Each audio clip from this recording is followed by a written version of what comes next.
നമസ്കാരം.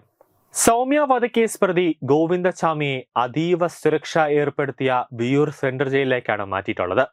536 പേരെ പാർപ്പിക്കാൻ ശേഷിയുള്ള വിയൂരിൽ നിലവിൽ 125 കൊടും കുറ്റവാളികൾ മാത്രമാണുള്ളത്.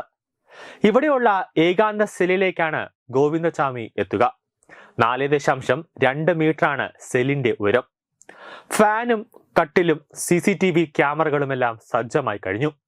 സെല്ലിലുള്ളവർക്ക് പരസ്പരം കാണാനോ സംസാരിക്കാനോ സാധിക്കില്ല. ഭക്ഷണം കഴിക്കാൻ പോലും സെല്ലിന് പുറത്തേക്ക് ഇറങ്ങേണ്ടതില്ല.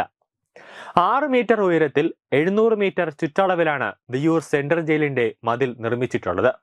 അതേസമയം ഗോവിന്ദചാമി ജയിൽ ചാടിയതുമായി ബന്ധപ്പെട്ട് ജയിൽ അധികൃതർക്ക് ഗുരുതരമായ വീഴ്ച സംഭവിച്ചിട്ടുണ്ടെന്ന് കണ്ടെത്തിയിട്ടുണ്ട്. ഇതുമായി ബന്ധപ്പെട്ട വിശദമായ അന്വേഷണ റിപ്പോർട്ട് ഇന്ന് പുറത്തേക്ക് വരും, ഇന്നല്ലെങ്കിൽ നാളെ. അതീവ സുരക്ഷ ഏർപ്പെടുത്തേണ്ട കൊടും കുറ്റവാളി എങ്ങനെ ജയിൽ ചാടി എന്നടക്കമുള്ള വിവരങ്ങൾ ഇന്ന് പുറത്തുവരും. കണ്ണൂർ സെൻട്രൽ ജയിൽ സൂപ്രണ്ടിനെതിരെ ഒരു നടപടി സ്വീകരിക്കാൻ ഒരു ഉത്തരവ് ഉടൻ തന്നെ പുറത്തേക്ക് ഇറങ്ങും.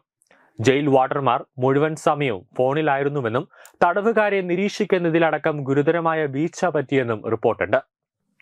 എന്തുകൊണ്ട് ജയിൽ ചാടി എന്നതിന്റെ ചോദ്യത്തിന് ഗോവിന്ദചാമി പറയുന്നതും ഒരിക്കൽ പോലും പരോൾ അനുവദിക്കാതിരുന്നതാണ് ജയിൽ ചാടാൻ കാരണമെന്നാണ് ഗോവിന്ദചാമി പോലീസിനോട് പറഞ്ഞത്.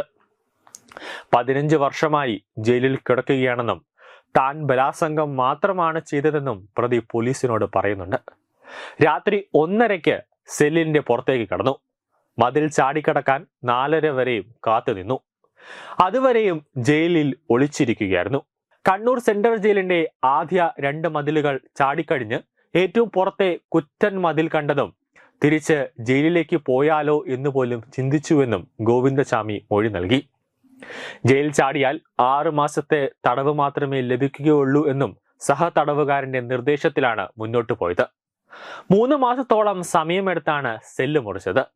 ജയിലിലെ മരപ്പണിക്കാരിൽ നിന്ന് വർഷങ്ങൾക്ക് മുമ്പ് മോഷ്ടിച്ച അരം കൊണ്ട് ഇരുമ്പ് തകിടിൽ സ്വയം നിർമ്മിച്ച ആക്സോ ബ്ലേഡാണ് അഴികൾ മുറിക്കാനായി ഉപയോഗിച്ചത്. റെയിൽവേ സ്റ്റേഷനിലേക്ക് പോയി തമിഴ്നാട്ടിലെത്തി അവിടെ മോഷണം നടത്തി ജീവിക്കുകയായിരുന്നു ലക്ഷ്യമെന്നും ഗോവിന്ദചാമി പറയുന്നുണ്ട്.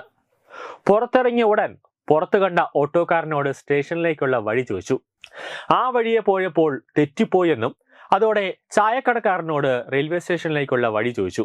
അങ്ങനെ അതിലേക്ക് പോയപ്പോൾ ആ ചായക്കടക്കാരൻ പറഞ്ഞ വഴിയിലേക്ക് പോയപ്പോൾ രാവിലെ ആയെന്നും അതിനുശേഷം പിന്നെ ഒളിഞ്ഞിരിക്കാതെ ഒളിവിലേക്ക് പോവുക അല്ലാതെ വേറെ ഒരു വഴിയുമില്ല എന്നാണ് ഗോവിന്ദചാമി പോലീസിനോട് പറഞ്ഞത്.